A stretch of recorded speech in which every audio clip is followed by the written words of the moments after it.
2023년 3월 31일 미국의 2월 PC 물가지수가 발표되었습니다. 이를 두고 그레이트 리세션 2023년 경제 전망의 저자이신 김광석 교수님을 모시고 이야기를 나눠보도록 하겠습니다. 교수님 안녕하세요. 네, 안녕하세요. 네, 교수님 2월 예. PC가 발표되었습니다. 총평 한번 부탁드리겠습니다. 네. 물가 상승률이 어쨌든 2월 PC 물가가 기대치보다도 낮고요. 네, 당연히 지난달보다도 또 많이 큰 폭으로 떨어졌고요. 네, 그리고 근원 PC 물가 상승률도 어쨌든 또 떨어졌고, 지난달보다도 떨어졌고, 역시 기대치보다도 또 낮고요. 어, 그런 면에서 상당히 물가 안정세가 진전되고 있다. 예상했던 것보다 좀 걱정했던 것들이 있었는데 예상했던 것보다 조금 더 빠른 속도로 안정화되는구나 하는 그런 기대감이 형성되는 구간. 그래서 금리 인상 동결되지 않겠느냐 하는 기대도 크게 늘어나지 않을까 하는 것이 제 기본적인 총평입니다. 네. 교수님 그 지난번에도 PC 개념을 말씀해 주셨는데 혹시나 네. 처음 보시는 분들을 위해 짧게 한 번 더 짚어주시면 어떨까요? 네, 말씀드려보겠습니다. 우리 CPI 미국 물가 발표될 때, 그때도 즉시 분석하지 않았습니까? 네. 그 즉시 분석했던 날짜가 제 기억에 미국 CPI 발표니까 대략 3월 초중순이었던 걸로 기억을 합니다. 근데 14일이었네요. 근데 지금 이 PCE 물가 같은 경우는 31일 날 발표된 거 보니까 대략 2주 후에 발표가 되는 거죠. 그만큼 미국 물가, 2월 물가 상승률을 계산하는데 더 정교하게 분석하는 미국 물가가 정말 잡혔느냐 아니냐라는 것을 판단하는 자국 물가를 진단하는데 PCE 물가가 쓰인다. CPI는 보통 국제 간 비교를 위해서 다른 나라들이 물가 지표를 계산하는 그 방법과 똑같이 일치하게 결정하는 방식이고 PCA는 훨씬 더 정교하게 분석한다. 이렇게 보고 그러니까 결국 더 중요한 이유는 CPI보다 PCE에 주목하는 이유는 CPI는 한국 물가 수준과 혹은 유러피언 국가들의 물가 수준과 또 일본이나 다른 나라들의 물가 수준과 비교하면서 얼마나 높은 수준인가를 판단할 때 좀 쓰고 있겠지만 자국 물가가 잡혔느냐 안 잡혔느냐 이게 더 중요한 거니까 그걸 기준으로 할 때는 당연히 PCE가 중요하다 이 말씀을 좀 드리고요. 제가 계속 강조해서 말씀드리고 있습니다만 연준에서 2%라는 목표 물가에 부합할 때까지 계속 금리 인상하겠다라고 하는 그 물가의 기준은 CPI가 아니라 PC이기 때문에 그래서 PCE 물가 상승률이 더 중요하다라고 판단할 수 있겠습니다. 어, 더 중요한 지표인데 물가 안정세 네, 진정됐다. 이런 총평을 남겨주셨습니다. 네, 그러면은 조금 더 구체적으로 이 2월 PC 물가 지수를 보시고 미국 네. 물가 상황을 총괄적으로 점검해 주시면 좋겠습니다. 그렇게 하겠습니다. 미국 물가 상황을 완전히 PCE 물가 지금 막 발표된 숫자도 분석을 해드리고 종합적인 미국 물가 상황을 간결하게 한번 살펴보도록 하겠습니다. 미국 물가 상승률의 흐름을 잘 보시면 23년 1월 그리고 2월 이 물가 상승률이 연달아서 지금 한 달에 걸쳐서 발표됐잖아요. 근데 지난 1월 물가 상승률은 5.4%였어요. 음, 오히려 12월보다 반등해서 좀 불안한 감이 있었고요. 그리고 이때쯤에 CPI 물가도 마찬가지지만 이 PCE 물가 중에 근원 PCE 물가 상승률 빨강색이죠. 이 근원 PCE 물가 상승률 같은 경우도 역시나 이렇게 반등했기 때문에 둘 다 반등했죠. 그렇기 때문에 불안한 감이 있었는데 이번 2월 물가 상승률의 경우에는 지난달보다도 떨어졌고요. 또 중요한 것은 기조적으로 물가가 잡혔느냐, 그러니까 근원 물가가 잡혔느냐가 중요한 건데, 근원 물가는 물가 상승세가 등락이 반복되는 품목들, 식료품 물가, 에너지 물가, 이 두 가지 품목을 제외해 놓고 나머지 물가가 잡혔느냐, 기조적으로 물가가 정말 잡히느냐, 이걸 판단하기 위한 지표인데, 이것도 반등했다가 다시 떨어져 줌으로써 그래도 최근 들어서 가장 낮은 수준이라고 볼 수 있겠습니다. 그래서 좀 물가가 잡히는구나. 근원 물가도 잡히는구나. 라는 어떤 안도의 감정을 가질 수 있고요. 또 중요한 것은 2월 PCE 기대치가 어, 5.1%였는데 기대치보다도 낮고요. 또 근원 물가에 대한 기대치도 4.7%로 유지되지 않겠느냐라고 했는데 또 근원 물가에 대한 기대치보다도 낮고요. 이런 부분은 지난달보다 낮고 기대치보다도 낮고 그리고 PC 물가도 낮고 근원 PC도 낮고 모든 게 다 시장의 기대에 부합하는 것 이상으로 좋게 나타났다라고 확인할 수 있겠고요. 그다음 물가를 판단할 때 또 다른 주된 지표가 얼마 전에 우리 분석을 했지만 CPI죠. 네. CPI도 어쨌든 1월 물가 상승률이 6.4%였는데 6.0%로 내려왔으니까 CPI도 내려오고 PC도 내려오고 그런 격이라고 볼 수 있겠죠. 그다음 이번에 또 업데이트된 지표인데요. 기대 인플레이션을 우리 계속 봐야 된다. 우리의 심리적으로 물가가 안 잡히고 계속 유지된다라고 느끼면 느낄수록 계속 그게 물가에 반영되고 반영되기 때문에 기대 인플레이션을 억제하기 위한 노력, 그게 사실은 연준이 해야 될 일이라고 연준은 생각하고 있거든요. 근데 기대 인플레이션율마저도 1년치, 향후 1년 동안 물가가 잡힐 것이냐라는 그 기대치도 2.1%로 내려왔어요. 네. 굉장히 큰 폭으로 내려왔고요.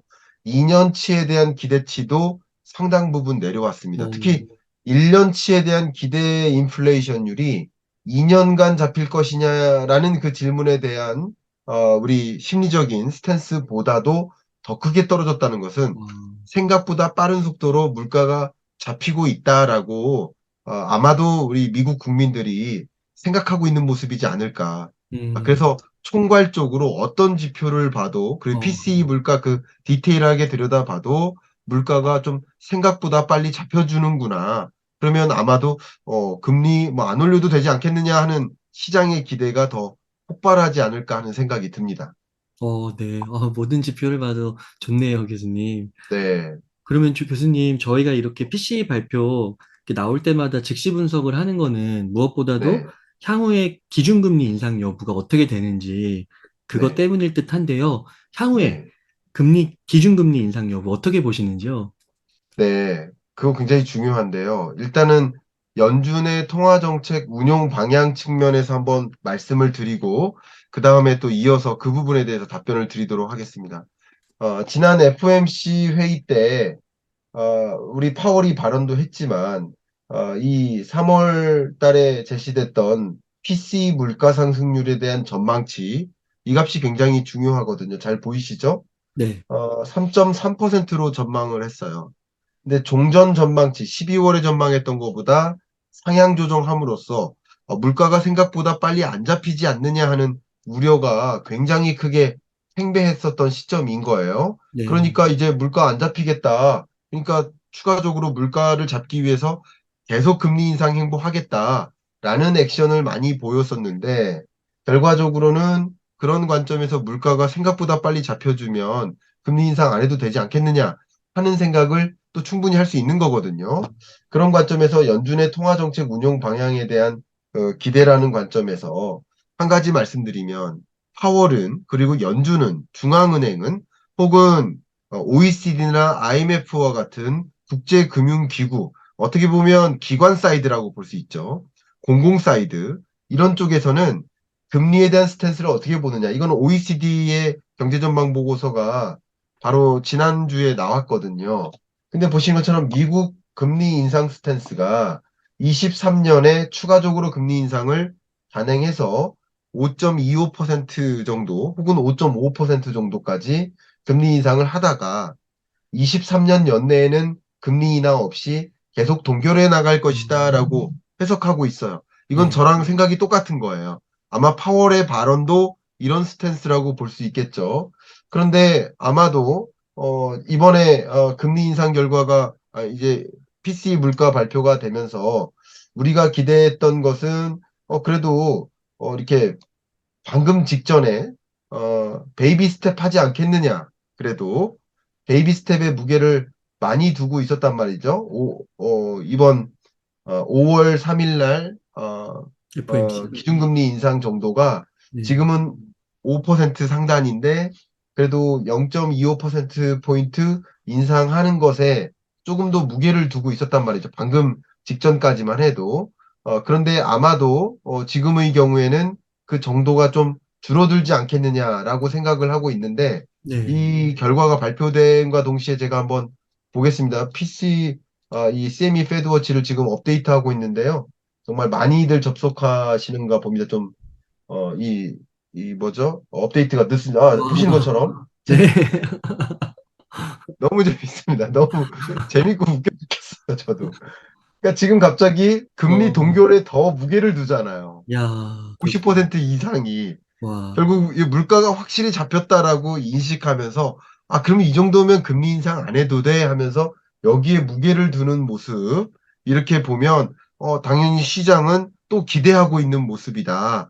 이렇게 생각을 할 수 있겠죠. 이게 시장의 기대가 헛된 건지 아닌지 거는 그때 봐야 알겠지만 어쨌든 현재로서는 시장이 잔뜩 이제 금리 인상하지 않지 않겠느냐, 동결하지 않겠느냐 하고 굉장히 잔뜩 기대하고 있는 상황이 될 것이다. 또 어, 이렇게 생각을 풀이를 해보도록 하겠습니다.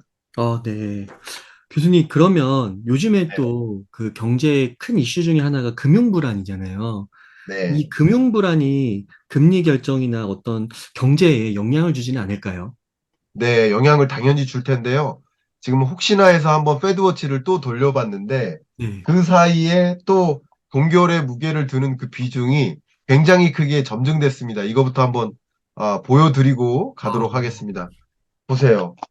더 상승했죠. 음, 어, 분명히 동결할 거야 하는 그 믿음이 좀 더 커진 상황이라고 좀 판단해 볼 수 있고요. 음, 방금 그 주신 질문에 대해서도 지금부터 좀 답변을 드려보도록 하겠습니다. 네, 지금 은행 파산 사태, 이것을 우리는 소위 뱅크데믹이라고 하죠. 네. 뱅크데믹. 네. 그러니까 하나의 은행이 부실해지고 파산하니까 그게 마치 이 전염병처럼 팬데믹이 도는 것처럼 은행 파산 혹은 금융 부실이 다른 은행으로도 도미노처럼 전이될 수 있다 하는 우려감이 지금 팽배해지는 것이죠.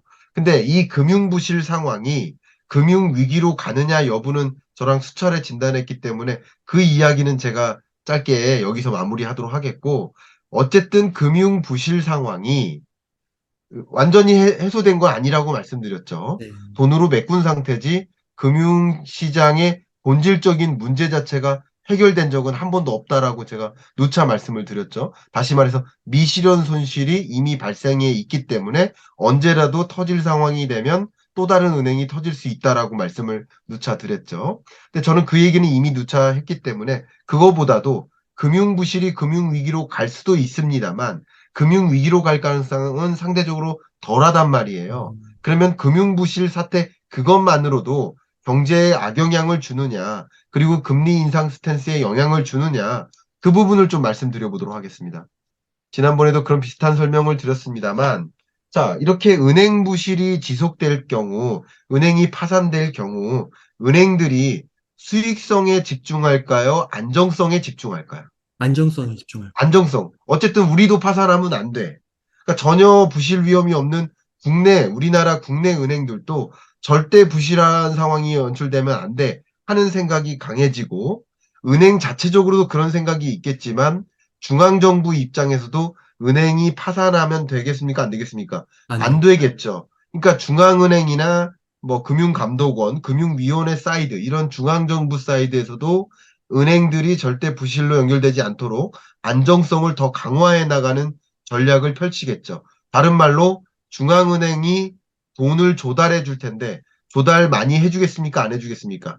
안 해줄 안 거예요. 해준단 말이에요. 음, 그리고 금융위나 금융감독원 관점에서는 은행이 적극적으로 아무 기업에게 소위 좀비 기업이라든가 부실 기업에게 대출해주도록 허용해주겠습니까? 안 해주겠습니까? 안 해줄 것 같아요. 안 해준다. 그런 걸 제도적 장치를 또 활용해요. 그리고 그게 아니다 하더라도 은행 자체적으로 아니 이런 시국에 우리가 좀 부실 위험이 되면 되겠습니까? 아니면 부실 위험 되면 은행 주가가 떨어지거든요. 네. 그러면 더 위험해집니다. 은행도. 그럴 땐 절대 안정성을 챙기는 게 그게 수익성을 챙기는 결과가 되겠죠. 그러면 은행이 어떤 의사결정을 하냐면 이게 기업 대출 기준 강화 정도예요. 그러니까 은행이 기업의 대출을 강화할 때도 있고 완화할 때도 있는 거예요. 대출 기준을 강화한다는 얘기는 다시 말하면 뭐예요?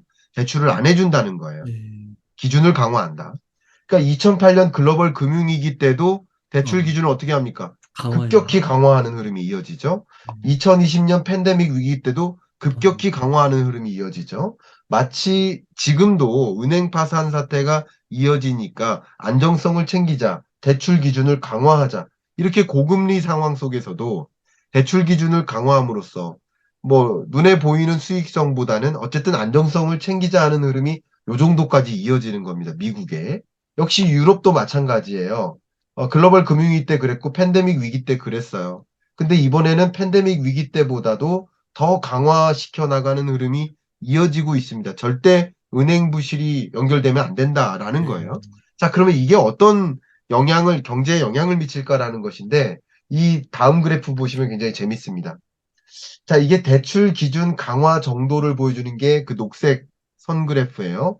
그리고 이 빨간색 선 그래프가 제조업 지수입니다. 제조업 업황을 보여줘요. 근데 보통 제조업 업황, PMI 제조업 업황 지수 같은 경우는 위로 올라갈수록 호황이고 내려갈수록 불황이다라는 걸 보여주는 지표인데 이것을 역전시켜 놓은 그래프예요. 어, 왜냐하면 같이 따라다니느냐 안 따라다니느냐. 그러니까 똑같은 그래프인데 반대로 계산한 거예요. 이게 무슨 어, 말이냐면 올라갈수록 업황이 안 좋다. 네. 내려갈수록 업황이 좋다. 이렇게만 해석만 바꾸시면 됩니다. 그럼 오해가 없으시겠죠? 자, 그러면 이 그래프가 둘이 따라다닙니까? 안 따라다닙니까? 따라다녀요. 완전히 따라다니잖아요. 네.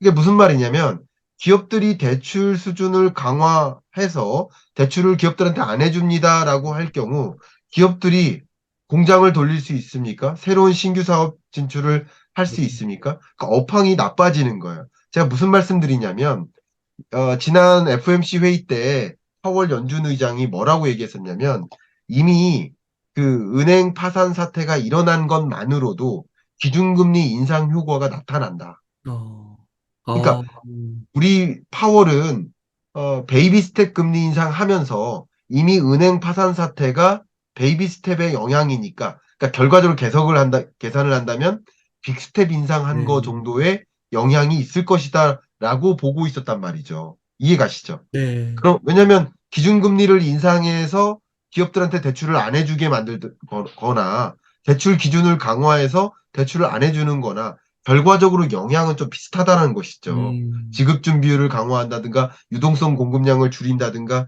기준금리를 인상한다든가 결과적으로 긴축적 통화 정책에 해당되는 효과가 나타난다고 보는 것이죠. 그런 관점에서 결국 대출 강화 수준이 높아지면 높아질수록 실물 경제에 어떤 영향을 미칠까요? 경기 침체를 몰고 오는 거죠. 네. 이게 경기 침체인 거죠. 지금 네. 우리는 경기 침체가 와 있는 상황이라고 판단하면 좋겠습니다. 네. 그런 관점에서 이 경기 침체가 지금부터는 연준이 감당할 만한 수준의 경기 침체인가? 아니면 감당하기 어려운 수준으로 경제 위기로까지 갈 것인가? 라는 것을 고려해야 될 텐데, 지금으로서는 역시 우리 시장은 금리 곧 인하할 거야. 이렇게 기대하고 있단 말이죠. 그 기대하는 정도를 한번 보여드리겠습니다. 이게 CME 패드워치에서 시계열로 보여주는 그 시장의 기대치인데요. 23년 5월에는 그래도 기준금리 인상할지도 몰라 이렇게 생각하고 있었단 말이에요. 그런데 6월까지는 기준금리를 동결하다가 네. 당장 7월부터는 어떻게 한대요? 인하한대요. 어, 또 11월에 인하하고 12월에 또 인하하고 올해 내에 벌써 기준금리를 이렇게 크게 인하할 거라고 시장은 기대하고 있는 모습인 어, 거예요. 네. 이해가시죠? 네. 그러니까 시장은 계속 물가 다 잡혔다. 금리 인상 더 이상 없다. 그리고 곧 금리 인하 있다. 라는 식으로 받아들이고 물가 다 잡혔다고 보니까. 그러나 파월 연준 의장 입장에서는 전혀 그렇지 않다라고 제가 말씀드리죠. 왜냐하면 파월의 의사결정, 중앙은행의 의사결정은 누차 강조하지만 첫 번째 물가 안정, 두 번째는 금융 안정, 세 번째는 경기 안정이에요. 세 가지 목표를 위해서 통화 정책을 운용하는 것인데 어쨌든 금융 부실 상황이니까 우려할 만한 상황은 되지만 전혀 신경 안 쓰이진 않아요. 그러나 금융 위기로까지는 가지 않겠다라고 보니까 오히려 얘가 알아서 경기 침체를 가져다 주네. 네. 내가 유도한 경기 침체인데 내가 원하는 경기 침체가 이끌어짐으로써 자연스럽게 물가가 잡힐 텐데 왜냐하면 경기 침체는 곧 기업들의 투자 위축이고 소비자들의 소비 위축이니까 그게 결과적으로 예, 물가를 잡게 만들어주는 거예요. 경기 침체를 유인해주네? 감사하다, 이거예요. 네. 그리고 용인할 만큼의 경기 침체가 와주니까, 괜찮다. 이건 음, 받아들여질 만하다. 그러니까 오로지 물가 안정이라는 목표만을 위해서 달려가도 되겠구나, 라고 판단하는 거예요. 그렇기 때문에 연준은 추가적인 금리 인상을 고려하고 있는 것이고, 금리 인하는 절대 없다. 네. 라는 것이에요. 자, 그런 관점에서 물가를 다시 한번 보면서 말씀드리겠습니다. 이게 PC 물가 상승률인데 제가 그래프를 어쨌든 연준이 목표하는 물가 상승률은 이게 2%에 부합하는 물가 그게 와야 되는 거잖아요. 네. 근데 제가 얼마 전에 말씀드렸었죠. PC 물가 상승률과 기준금리가 교차하는 구간. 어, 그런 구간이면 금리 인상을 추가적으로 안 할 수도 있다. 어, 그러니까 지금까지 금리 인상한 것만으로도 충분히 물가 안정화에 기여하고 어느 정도의 견딜 만큼의 경기 침체가 야기되다 보니 어쨌든 이게 추가적으로 금리 인상을 안 해도 이 값이 이렇게 떨어져 줄 거라고 기대를 할 수 있어요. 어, 그렇겠죠? 네. 그렇기 때문에 연준도 이 PCE 물가 상승률 지표를 받아들면서 지금 다 같이 보고 있을 거 아니에요? 집안에서 보든 근무하면서 보든 보면서 분명히 금리 뭐 동결해도 되겠구나 라는 생각을 생각보다 많이 가졌을 가능성이 있습니다. 어, 그러고 역시 4월 약 20 며칠 날 또 PCE 물가가 발표되겠죠. 근데 4월 달에 CPI, PCE 물가를 다 보고 5월 초에 금리 인상 여부를 결정할 테니까 그 값이 한 번 더 4%대로 떨어진다. 5를 뚫고 4%대로 떨어진다. 라는 지표가 발표될 경우 추가적인 금리 인상을 안 할 수도 있다. 어, 제가 누차 말씀드렸듯이 3월 달 기준금리 인상 FOMC가 마지막 기준금리 인상이 될 수도 있다. 어, 데이터에 따라서 기준금리 결정을 하는 것이기 때문에 그 누구도 모르지만 지금으로서는 금리 동결의 무게가 실린다라고 보고 있고요. 그렇다고 해서 이 물가가 2%에 부합하는 수준으로 내려오려면 아직 한참 남았기 때문에 23년 연내에 기준금리를 인하하기란 쉽지 않다. 역시 어, 시장은 조금 더, 이 김칫국을 마시는 모습이다. 그러나 시장이 왜 그런 생각을 갖고 있는지도 이해하셔야 된다고 그랬죠. 파월은 절대 기준금리 인하 없다고 하지만 그것도 기준금리 스탠스를 이해하셔야 되지만 시장이 그렇게 기대감을 갖는 것만으로도 주식시장에, 외환시장에 돈이 충분히 유입되고 나오고 할 수 있기 때문에 그것만으로서도 충분히 의미를 부여할 수 있기 때문에 주식시장 관점에서는 상당한 훈풍이 불어올 수 있다라고 저는 기대를 하고 있습니다. FOMC 회의가 5월 2, 3일에 있는데, 그러면 네. 그때 기준금리 인상 속도 요거 한 번만 더 강조해서 말씀해 주시면 좋겠습니다. 어떻게 예상하시나요? 네, 그 부분을 어쨌든 기준금리 인상 속도를 좀 말씀드려 보면 계속 제로금리를 유지하다가 베이비 스텝으로 한 번 인상했었고 빅스텝으로 한 번 했었고 자이언트를 연달아 네 번 했었고 다시 빅스텝으로 전환했고 베이비 스텝 두 번 한 거예요. 그렇죠? 그러면 이 정도면 금리 인상 속도 조절의 수순에 부합합니다. 베이비에서 빅스텝, 자이언트, 빅스텝, 베이비 스텝. 베이비 스텝 두 번. 그러니까 결과적으로는 금리 인상 속도 조절론이라는 관점에서 충분히 지금부터 금리 인상을 안 해도 이상한 일은 아닙니다. 어, 그리고 추가적인 금리 인상이 있을 수도 있다라고 발언했거나 또 점도표를 제시한 것만으로도 기대 인플레이션을 자극하는 데 충분했고요.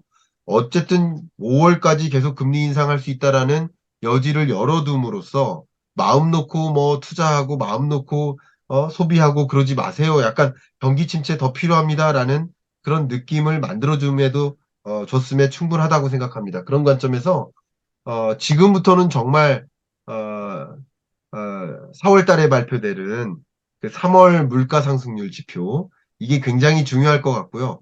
저는 개인적으로 3월 물가 상승률은 이 3월 한 달 동안 은행 파산이라는 이슈가 있었기 때문에 정말 이 공포감이 많이 들었고 했기 때문에 어, 저는 이제 물가가 급등할 수는 없는 구간이다 이런 생각을 개인적으로 하고요. 물가 추이를 봐도 22년 3월 달부터 고물가 기조가 쭉 나타나기 시작했거든요.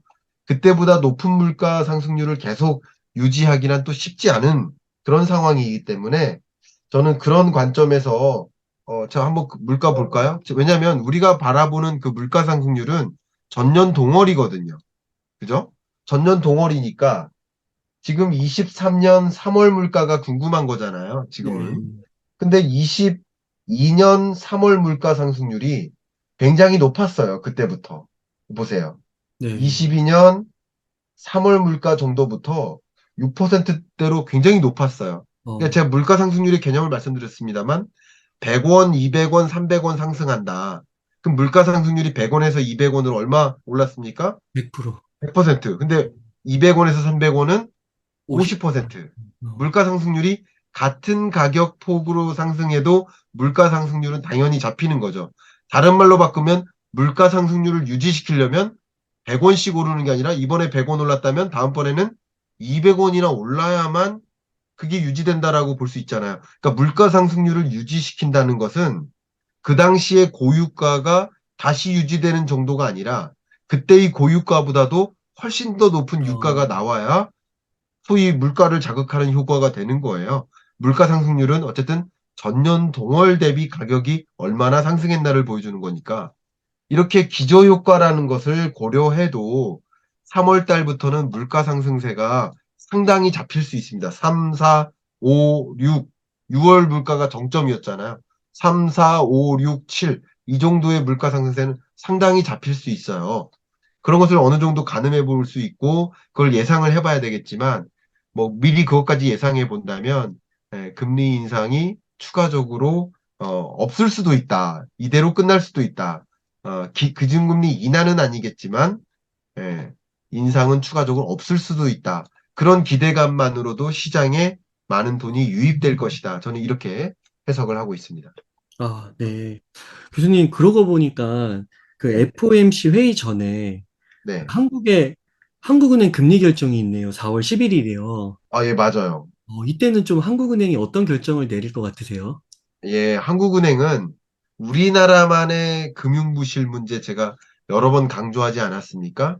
그래서 한미 간의 기준금리 역전을 많이들 물어보시더라고요. 저도 어제도 이제 3프로TV 갔다가 막 여러 가지 우리 정영진 진행자가 물어보다가 제가 뭐라고 말씀드렸냐면 기준금리 역전 그 자체가 외국인 자금의 유출을 의미하지 않는다. 그렇게 어, 기계적으로 유출되지 않아. 제가 누차 말씀드리지만 외국인 자금 유출도 심리예요. 주식 투자도 심리고 외환 투자도 심리예요. 자, 무슨 말이냐? 미국이 계속 금리 인상할 것 같아.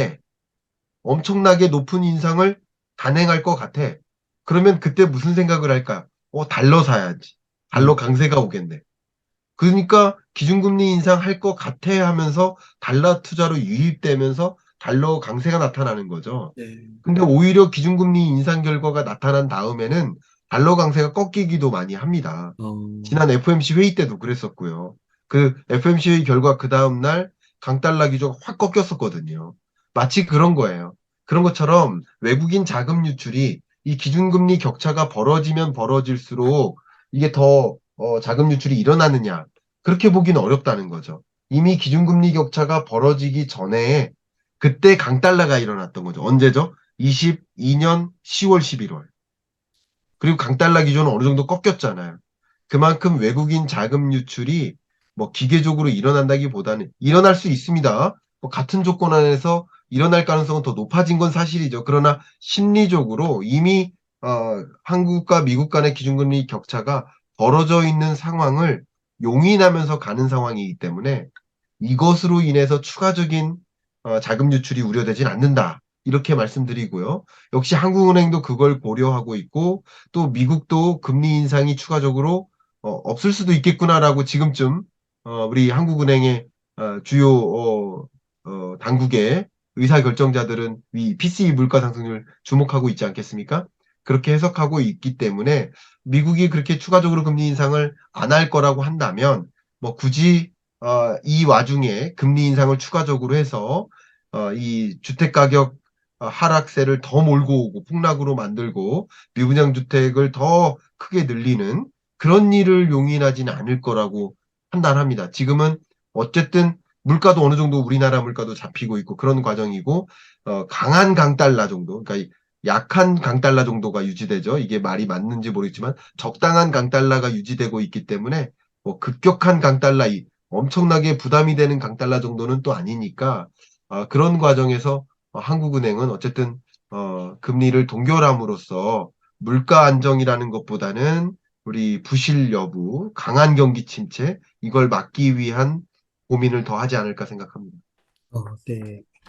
그래서 FOMC나 한국은행이나 동결 가능성이 상당히 높다. 이렇게 예상해 볼 네, 수가 있겠네요. 네, 예, 교수님 오늘도 이렇게 즉시 분석 너무 감사드리고요.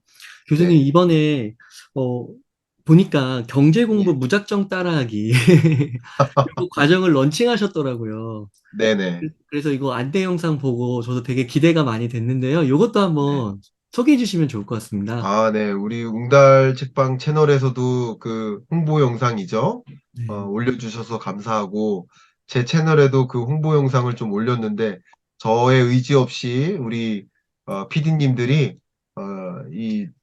이렇게 좀 썸네일을 강하게 네. 했습니다. 그러니까 우리가 이 영상을 먼저 참조하시고 의사결정하셔도 좋겠습니다만, 정말 여러분들이 경기를 판단하고 싶은데 뭐부터 시작해야 되는지 모르겠다 하시는 분들이 정말 많으시더라고요. 정말 이제 그냥 우리는 지금은 그냥 경기를 분석하는 수준이고 경제를 좀 친근하게 알아가고 뭐부터 금리는 뭔지 누가 결정하는지 왜 결정하는지 언제 결정하는지 그게 어떤 영향이 있는지 구체적인 그런 분석 방법이라든가 경제 그 자체에 대한 이해를 갖고 싶어 하는 분들이 요구가 굉장히 많으시더라고요. 그래서 우리 어서라이언스에서 그 과정을 정말 23강에 걸쳐서 기획을 어, 했습니다. 23강에 걸쳐서 약간 15분 경제학 느낌?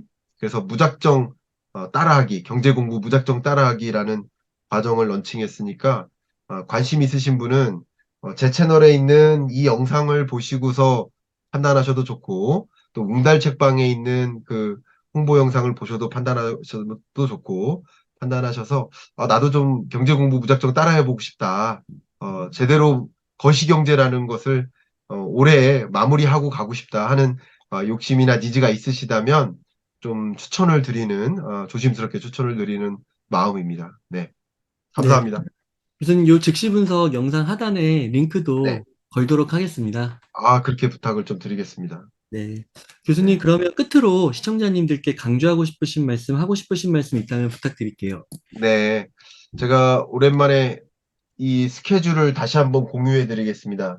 5월 2일에서 3일 동안 FMC 회의가 있죠. 그러면 우리나라 기준으로는 4일 새벽이죠. 새벽 3시 반. 그때 또 웅달님과 즉시 분석을 해 드릴 예정이니까 꼭 이거 주목하실 필요가 있고요. 또 역시 우리나라의 통화정책 방향 결정 회의가 4월 11일 아침에 있죠. 대략 아침 9시쯤에 발표가 됩니다. 역시 그날 제가 다른 소위 돈 많이 주는 스케줄 요청이 왔는데도 사실은 안 받았습니다. 어, 여러분께 이 통화정책 방향 결정 회의 내용을 즉시 분석해서 전달해 드리는 게 더 우선이라는 아, 생각을 좀 개인적으로 했습니다. 뭐 큰 네. 그림을 그리겠죠. 예, 그래서 이것도 좀 주목하실 필요가 있고요. 또 4월 달에 발표될 CPI PCE 역시 각각 중반, 후반의 발표가 각각 되죠. 이거 주목하실 필요가 있고, 우리나라의 물가 상승률이 4월 초에 발표되죠. 3월 물가 상승률이 어떨까? 이것에 따라서 우리나라의 금리 결정에 또 영향을 미치겠죠. 우리나라의 물가 발표. 또 미국 또 미국 FMC 회의의 금리 인상 여부의 결정을 주는 고용 지표 발표도 월 중반에 있으니까 이런 발표들 좀 유심히 지켜보시고요. 그것에 따라서 금리 인상 스탠스가 기대치가 달라지니까 그 기대치가 달라지는 만큼 주식시장에 돈의 유입이 있으니까 그 기대치를 이해하시는 관점에서 생각해 주시면 좋겠고요. 또 한 가지 제가 정말 기다리고 있는 발표가 있습니다. 그게 IMF의 음, 23년 경제 전망 보고서입니다. 어, 4월 보고서는 풀페이퍼니까 굉장히 중요하고요. 특히 3월 동안에 은행 파산 사태가 있었기 때문에 이게 반영된 또 세계 경제 기조가 수정적으로 업데이트돼서 발표될 것이기 때문에 IMF의 경제 전망 보고서 정말 저는 기대하고 있습니다. 이런 것들 좀 주목해 주시면서 4월을 좀 거시경제를 팔로우 하겠다라는 관점에서 접근하시면 어떨까 좀 의견 드리고 싶습니다. 예, 항상 이렇게 고퀄리티 컨텐츠를 아낌없이 나눠주셔서 늘 감사의 말씀 드립니다, 교수님. 아닙니다. 그러면 오늘 인터뷰 한 요 정도에서 마무리하도록 하겠습니다. 이렇게 해서 그레이트 리세션 2023년 경제 전망의 저자이신 김광석 교수님을 모시고 이야기를 나눠봤습니다. 긴 시간 동안 유익한 인사이트 많이 나눠주셔서 감사의 말씀 드립니다. 오늘 고생 많으셨습니다. 감사합니다.